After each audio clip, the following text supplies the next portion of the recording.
envie d'entreprendre, volonté de réussir, regardez le Club Éco d'Objectif-News.tv avec la Banque Populaire Occitane. Commerçants, industriels, entreprises de services, votez.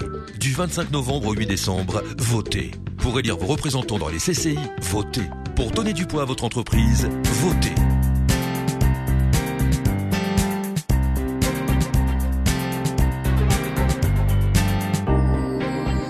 Bonjour, bienvenue dans le Club Éco d'Objectif-News.tv. Nous recevons aujourd'hui Olivier Dugrip, le recteur d'académie de la région Midi-Pyrénées. Olivier Dugrip, bonjour. Bonjour. Alors parmi les sujets d'actualité qui nous occupent ces dernières semaines, il y a la question de la grande consultation nationale des rythmes scolaires.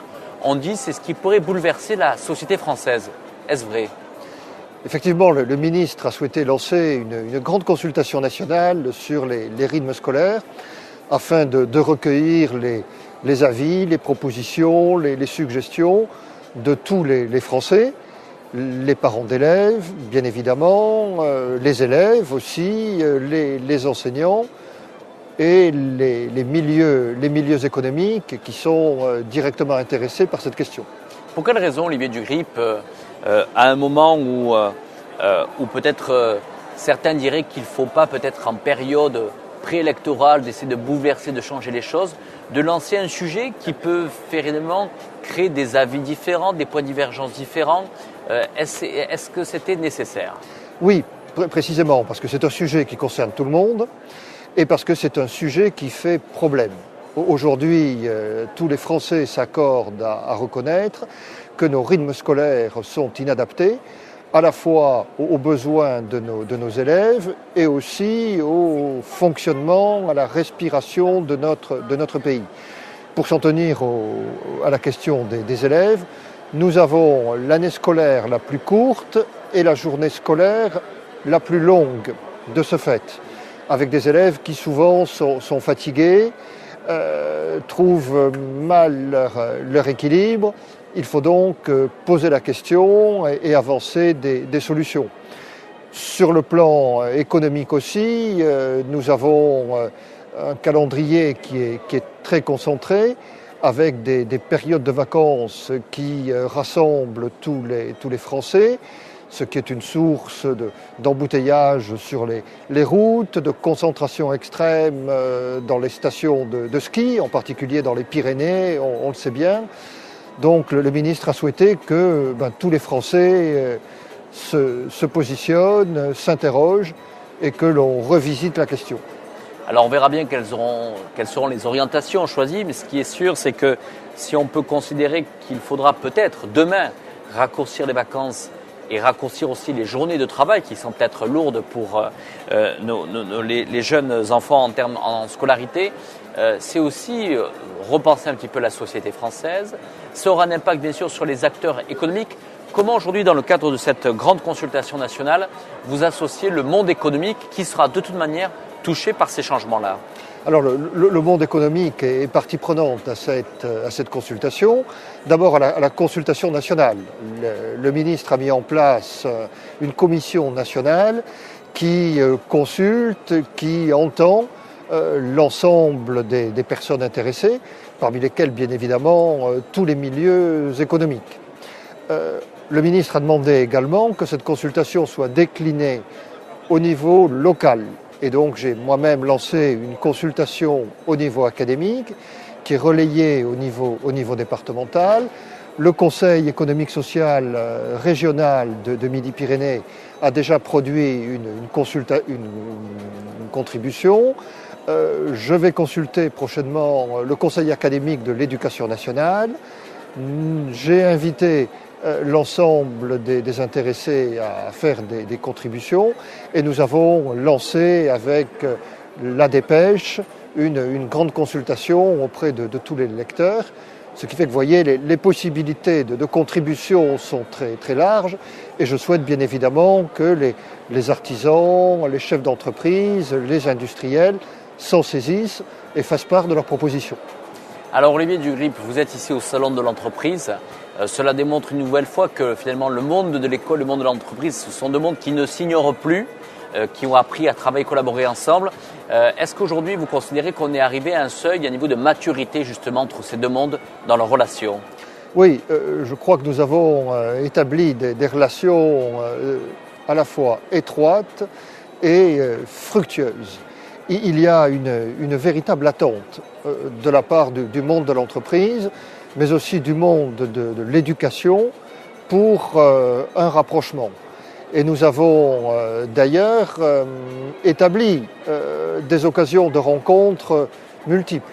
Je pense au parcours de découverte des métiers de formation que suivent tous nos élèves à partir de la classe de 5e, qui les met régulièrement au contact de l'entreprise, à l'occasion de stages, de visites, d'accueil d'entrepreneurs dans nos établissements.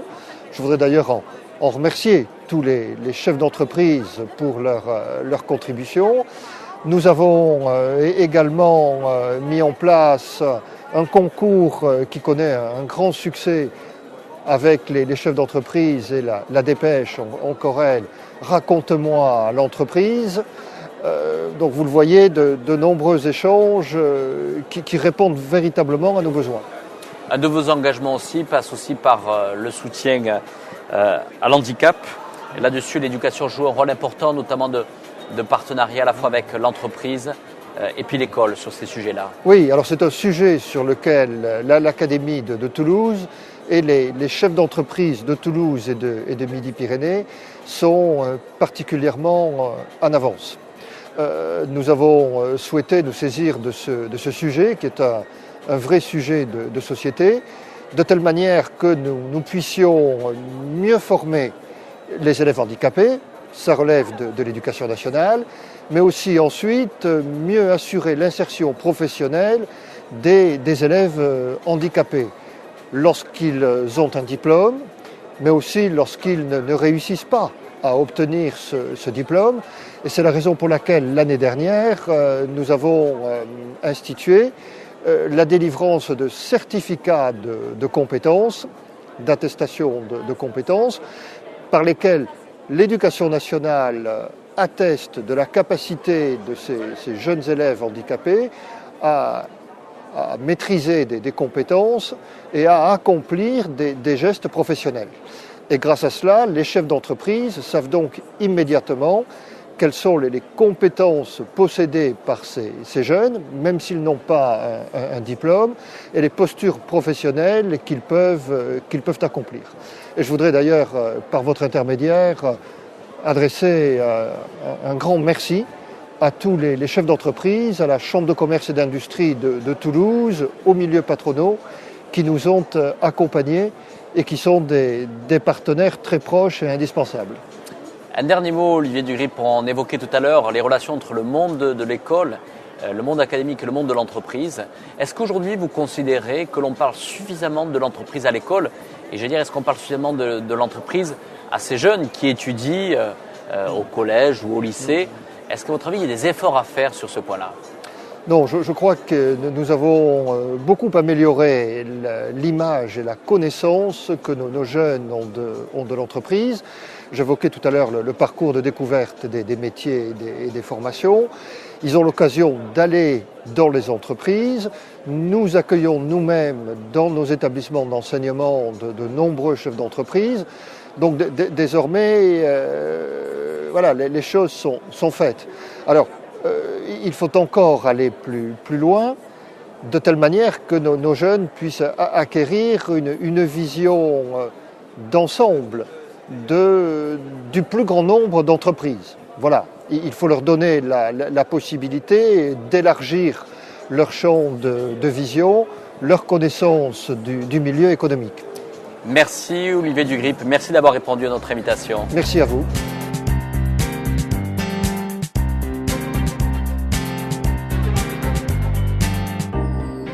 Commerçants, industriels, entreprises de services, votez. Du 25 novembre au 8 décembre, votez. Pour élire vos représentants dans les CCI, votez. Pour donner du poids à votre entreprise, votez.